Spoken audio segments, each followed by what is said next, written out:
اعوذ باللہ من الشیطان الرجیم۔ اللہ کی پناہ میں آتا ہوں شیطان مردود کے شر سے۔ بسم اللہ الرحمن الرحیم۔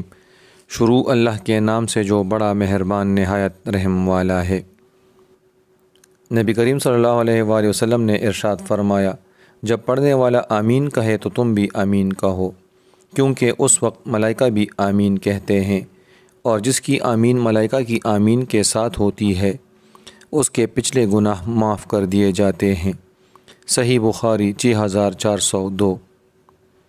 رسول اللہ صلی اللہ علیہ وآلہ وسلم نے ارشاد فرمایا کہ ہمارا رب تبارک و تعالی ہر رات آسمان دنیا کی طرف نزول فرماتا ہے، اس وقت جب رات کا آخری تہائی حصہ باقی رہ جاتا ہے، اور فرماتا ہے، کون ہے جو مجھ سے دعا کرتا ہے کہ میں اس کی دعا قبول کروں؟ کون ہے جو مجھ سے مانگتا ہے کہ میں اسے دوں؟ کون ہے جو مجھ سے بخشش طلب کرتا ہے کہ میں اس کی بخشش کروں؟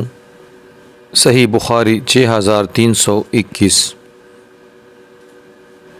اللہ تبارک و تعالی سے دعا ہے کہ وہ ہماری تمام لغزشوں اور خطاؤں کو معاف فرمائے اور صحیح معنوں میں ہمیں اپنا اطاعت گزار بندہ بنائے۔ آمین۔